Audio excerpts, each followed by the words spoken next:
G'day guys, welcome to another 5 Minute Friday. What we're talking about today, well, we're not talking about cameras, we're talking a little bit about photography, because photography is all about light.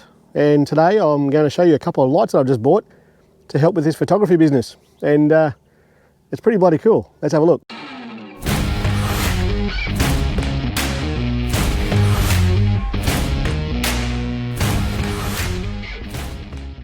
So before COVID hit, and that's pretty much when I started this channel, when COVID hit. Before it hit, some of you already know that I used to actually teach photography to actual people. Can you imagine it? Actual people, being able to interact with people. Missed that a little bit. So before COVID hit, I would teach iPhone photography workshops. And in those workshops, we would talk about the different functionality of the phone camera, as in, like live mode and how to turn grid lines on and things like that. We'd also talk about the flash, and the flash is, well, photography is all about light, and the flash on a camera should really help with that light. But the flash on an iPhone, let's be honest folks, it sucks, it's horrible. If you get the flash to work, you end up in a nighttime situation, you end up with a ghostly looking person with a black background. It's just bloody horrible. So what I used to tell people would be, I would say use your phone to take the photo, use a friend's phone to turn the torch on and light the subject up, and that would help light the subject, and then take the photo. But what if you're on your own? Well, nothing says you're on your own like a bit of COVID. So I went and got some lights, and when I went looking for the lights initially, I went looking for lume cubes, and you've probably heard of lume cubes. They are a small little light, punches out a bucket load of light, and you can mount them pretty well anywhere. So I tried to get a couple of those. They're on back order everywhere. So I had to look for an alternative, and this is what I got.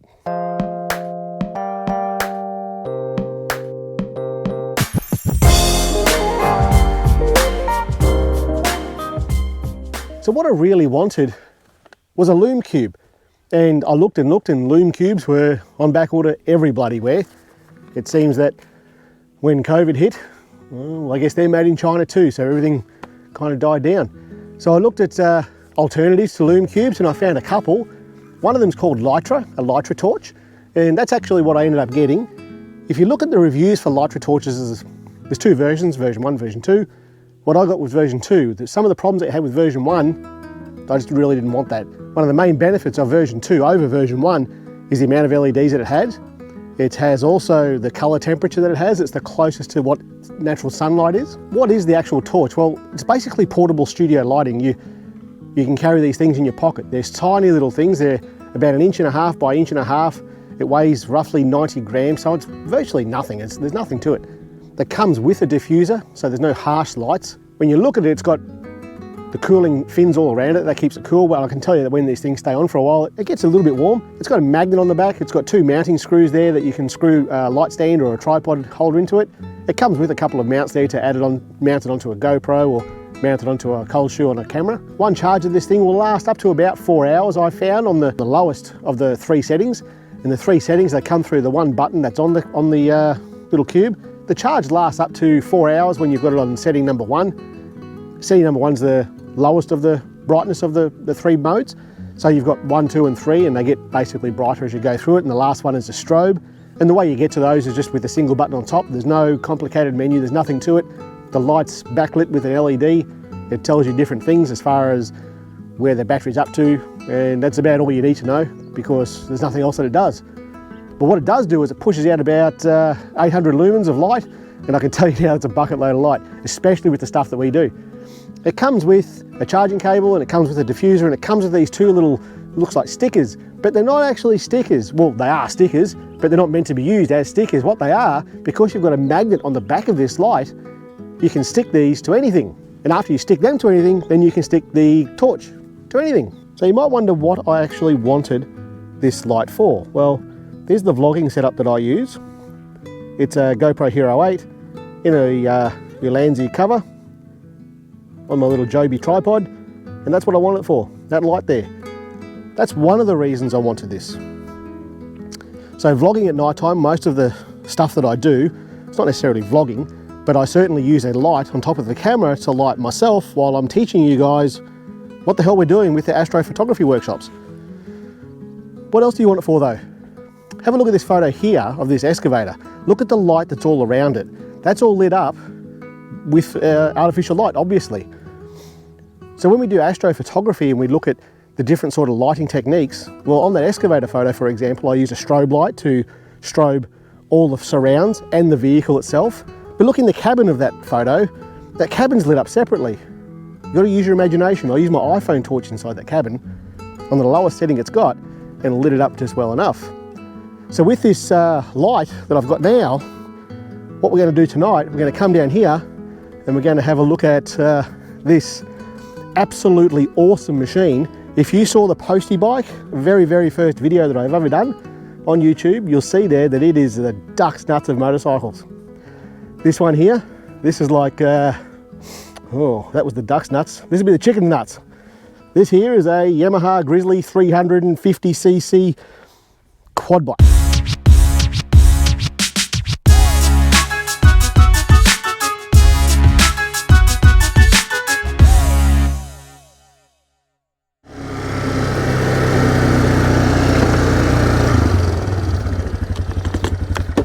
This is it, Yamaha. It's even missing the Ys. It's got a Y on that side, it's got no Y on that side. Yamaha Grizzly 350cc little work, I won't say workhorse, it's a work pony. This is the bike that we use on the farm when we need to get tools around the place. Not like the Postie bike. The Postie bike's just for whizzing around the place, getting to and from places. This here's for carrying stuff as well. So when we think about this as a subject for photos, you might think, well, this is a piece of crap, and I will absolutely agree with you. It's a temperamental son of a and well, we use it on the farm. All photos that you take at night don't need to be of anything in particularly special, because what happens up there behind us in the sky is where the special stuff is, all the stars. So tonight, when it gets dark, we'll learn how to do some light painting with these new lights, and I think we'll all be impressed. Alright guys, obviously it's dark now. We've moved locations because, well, this afternoon it absolutely bucketed down with rain, and out where we were, it's just a big mud pit. So we've gone out to the driveway just at the home here. We've got a bit of a turnaround area here. It's all gravel on the ground. So where we were before, it's not quite the same. There's a bit of a tree over behind where I've parked the motorbike. So what we're going to do tonight first, let me just explain what I've got set up here. I've got the two Litra torches. One is on top of the camera there and one is off to the side here. Both of them are on power number 1. Normally I would use a little LED panel that I've got and sit it on top of the camera. The lens that I'm using is stopped down a little bit more now, so it's not letting in as much light. The camera is on 800 ISO. Normally I'm filming around about 1600 when it's pitch black as it is tonight. So it's really quite amazing how much light these two little lights put out. They're both on number 1. I'll just take the diffuser off this one to see.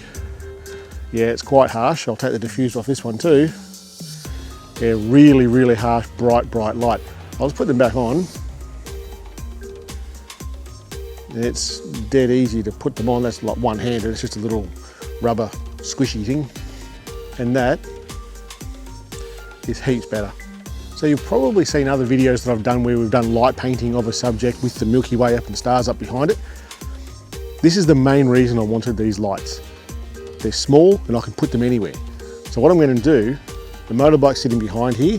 I've got the torch that I always use, just a rechargeable torch here. It's the most important part about the torch that you use is that it's adjustable as far as brightness goes. So right now it's on lowest power and you just increase it and it'll cycle back down to low power. I use this torch because with the phone, when you're taking a nighttime photo, you can't really adjust for aperture and stuff like that very easily. So the torch, if you've got a variable powered torch, it just makes things a lot easier when you're light painting with the phone camera.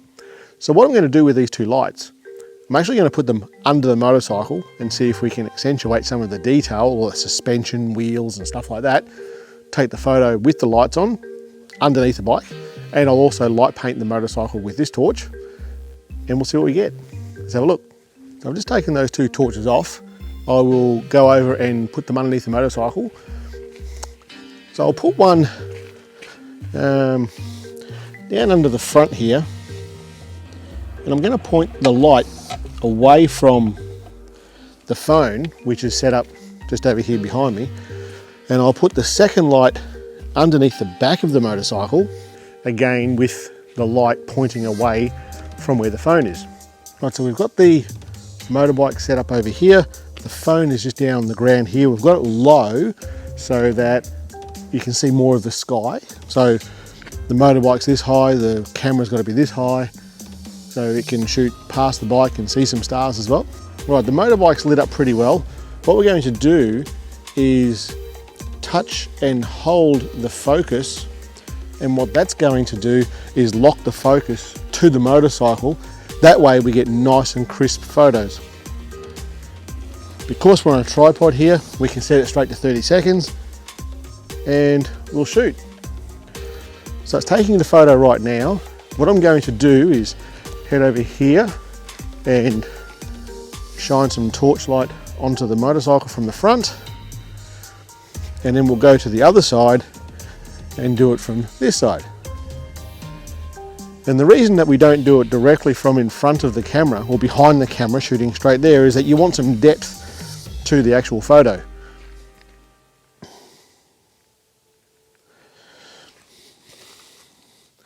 All right, let's have a look at this photo.